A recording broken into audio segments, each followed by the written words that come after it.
साहब, डॉक्टर साहब, मेरे बेटे को बचा लो डॉक्टर साहब, भगवान के लिए मेरे बेटे को बचा लो। देखिए धीरज रखिए, हम अपनी तरफ से पूरी कोशिश करेंगे।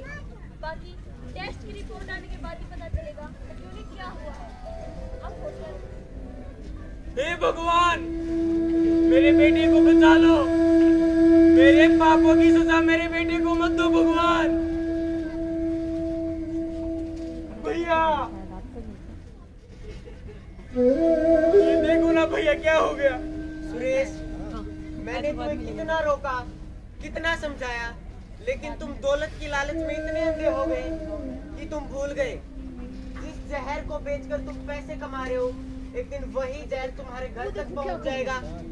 हाँ भैया, मुझे मेरी गलती का एहसास हो गया है। अगर सुबह का भूला शाम को घर आ जाए उसे भूला नहीं कहते।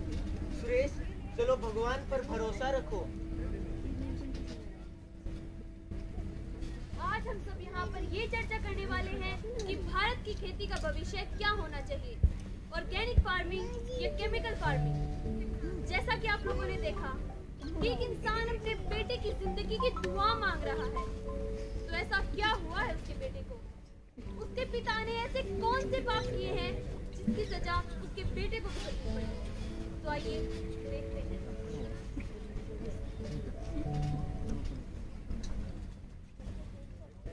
अरे आज तो बहुत थक गया।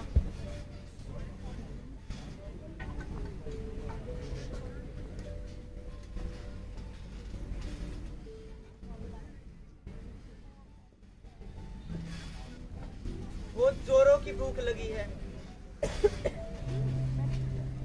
गायत्री, कुछ खाने के लिए ले आओ।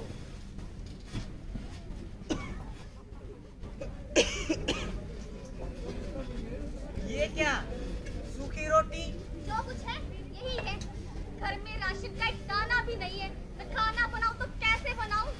जो थोड़े बहुत पैसे जोड़ कर रखे थे वो भी राशन वाला बनिया ले गया। कब तक तुम अपने इन्हीं उसूलों पर अड़े रहोगे? देवर जी को देखो, कहां से कहां पहुंच गए, और हमारे हालात तो पहले से भी बदतर हो गए हैं। उनका बेटा कितने अच्छे कॉलेज में जाता है और हमारे तो खाने की भी लाले हैं। इतना सुखी परिवार है उनका, कितने खुश रहते हैं वो लोग। बस, खुशी का मतलब ये नहीं है कि जेब में कितने अच्छे पैसे हैं या कपड़े कितने अच्छे पहने हैं। तुम जैसे उनकी खुशी समझ रही हो, एक दिन वही उनके दुख का कारण बन जाएगा। अरे भाई साहब, ये सब किताबी बातें हैं। ये बातें सिर्फ आप जैसी पुरानी सोच के लोग ही करते हैं। क्या कहा पुरानी सोच? मैं जानता हूँ तुम्हारी नई सोच के बारे में। जो केमिकल तुम फसलों में इस्तेमाल कर रहे हो वो एक दिन तुम्हारी फसलों के साथ साथ जमीन को भी खराब कर देगा। भाई साहब, बढ़ती आबादी को देखकर पारंपरिक खेती के सहारे हम सब सिर्फ 40% लोगों के लिए अनाज उगा पाएंगे, और इस समस्या को सुलझाने के लिए आधुनिक रसायनों को लोगों तक पहुंचाना होगा। और आपकी पारंपरिक खेती पुरानी हो चुकी है, बिल्कुल आप ही की तरह। ठीक ही तो कह रहे देवर जी, आप उनकी तकनीक अपना क्यों नहीं लेते फसल उगाने के लिए? जरा सोचिए, हमारे पास भी सब कुछ होगा, बड़ा सा घर होगा, बहुत सारे पैसे होंगे, और फिर हमें किसी के आगे हाथ फैलाने की भी जरूरत नहीं पड़ेगी। बस करो, तुम क्या चाहते हो मैं भी उसी तरह जहर बेचने लग जाऊं? मैं भूखा मर जाऊंगा, लेकिन मैं वो काम कभी नहीं करूंगा जिसकी इजाजत मेरा जमीर नहीं देता।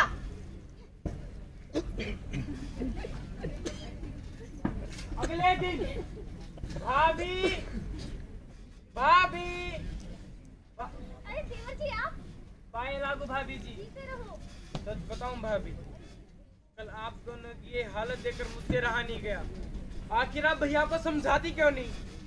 कब तक आप गरीबों की तरह जीते रहोगे? किस चीज की कमी है मेरे पास, जबकि मेरे पास सब कुछ है।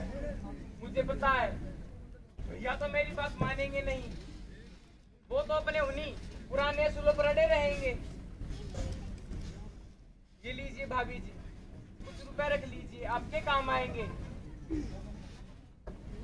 धन्यवाद देवर जी। आखिर अपने ही तो अपनों के काम आते हैं। अच्छा भाभी जी, मैं चलता हूँ। ठीक है देवर जी।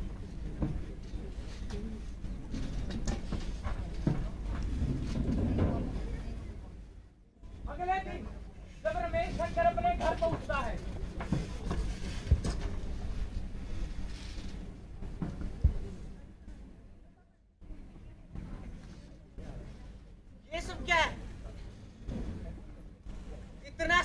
सामान?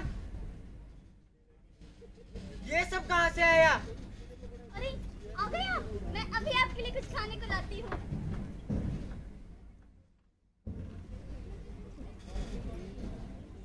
आज मैंने पूरे दिल से खाना बनाया है, अब खाओगे तुम या चाटते रह जाओगे। ये आलू पराठा, ये शाही पनीर, ये दाल मखनी और खीर तो मैं लाना ही भूल गई। बस बता, कहाँ मुँह काला करवाया तूने? कहाँ से लाई ये सारा सामान? हमारी ऐसी हालत देखकर ये सामान देवर जी ने भिजवाया है। नहीं चाहिए मुझे उसकी पाप की कमाई। देवर जी कितना सोचते हैं आपके बारे में और आप अपने उन्हीं पुराने उसूलों पर अड़े हुए हैं। मैं अपने उसूल नहीं बदलूंगा। मैं जैसा हूँ खुश हूँ। अगर तुम्हें मेरे साथ रहना है तो रहो, नहीं तो तुम भी यहाँ से जा सकती हो।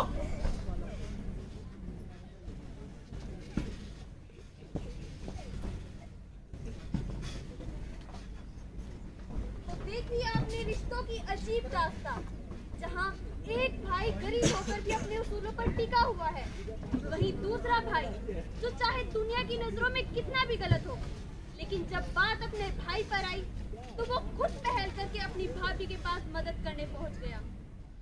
तो इसमें क्या गलत है और क्या सही? अगर कोई इंसान अपने परिवार का अच्छे से पालन पोषण करने के लिए वही सब करता है जो अधिकतर लोग करते हैं, तो उसमें गलती क्या है? तो आइए देखते हैं कि आगे क्या होता है कहानी में।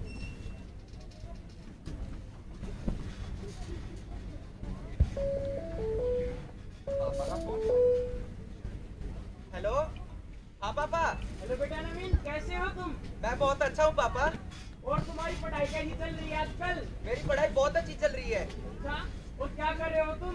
हेलो पापा, कुछ सुनाई नहीं दे रहा। हेलो बेटा, मेरी आवाज नहीं आ रही क्या? हेलो पापा, कुछ सुनाई नहीं दे रहा। हेलो हेलो बेटा नवीन, क्या हुआ तुम्हें?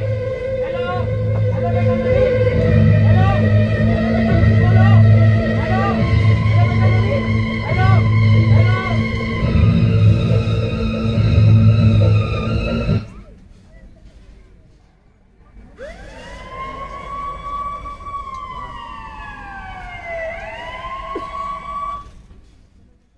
आपने ये कहावत तो सुनी ही होगी, an apple a day keeps the doctor away.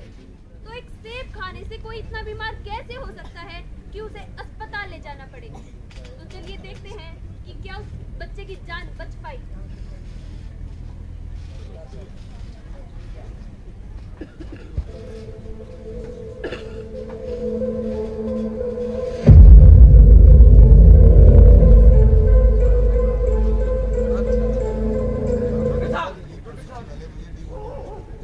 चिंता मत कीजिए, आपका बेटा खतरे से बाहर है। धन्यवाद डॉक्टर साहब, आखिर भगवान ने हमारी सुन ली। लेकिन क्या डॉक्टर साहब? लेकिन हमने उनकी जान तो बचा ली, लेकिन वो कभी चल नहीं पाएंगे। हे भगवान, मेरे पापों की सजा मेरे बेटे को क्यों दी? इससे अच्छा मुझे ही उठा लेते। आखिर ये बीमारी मेरे बेटे को ही क्यों हुई?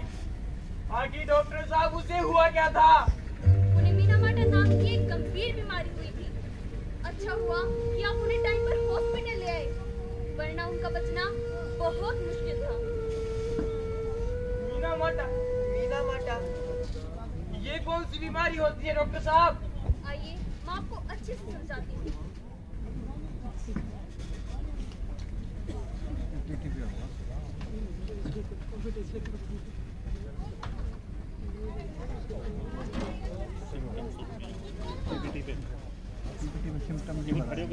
Madam please sir.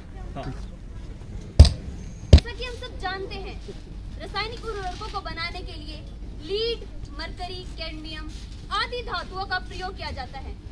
इनका इस्तेमाल रासायनिक खेती में कई गुना उत्पादन को बढ़ाने के लिए किया जाता है। केमिकल फार्मिंग में nitrogen fertiliser, phosphorus fertiliser, potassium fertiliser, sulphur, calcium and magnesium fertiliser and micro nutrients fertilisers का इस्तेमाल किया जाता है। ये सब न्यूट्रिएंट्स से तो भरपूर होते हैं, पर ये जमीन के लिए काफी हानिकारक होते हैं। इनका स्वभाव जमीन के लिए जहरीला होता है। काफी लंबे समय तक इनका प्रयोग करने से हमारी जमीन बंजर हो सकती है। ज्यादा उर्वरकों का प्रयोग कर उगाई गई फसलों का उपभोग करने से हमारे शरीर में संचय बढ़ जाता है, जिसके कारण हमारे शरीर में अनेक बीमारियां हो जाती हैं, जैसे कैडमियम से इटाई, मरकरी से मिनीमाटा डिजीज और लेड से डिस्लेक्सिया एक्सेट्रा।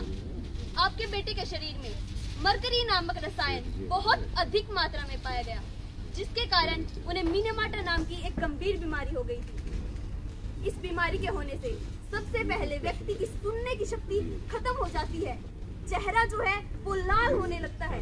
इस बीमारी की वजह से हमारा सेंट्रल नर्वस सिस्टम इतना प्रभावित हो जाता है कि हमारे हाथ पैर काम करना बंद कर देते हैं। इसे हम आम भाषा में लकवा भी कहते हैं। हाँ डॉक्टर साहब, आप सही कह रहे हो। मैं कसम खाता हूँ आज जैसे रासायनिक पदार्थों का उतना ही प्रयोग करूँगा जितना की जमीन को जरूरत है। देवर जी, सिर्फ आप ही क्यों, आओ हम सब मिलकर प्रण करते हैं, धरती को बचाएंगे, जैविक कृषि को बनाएंगे। धन्यवाद।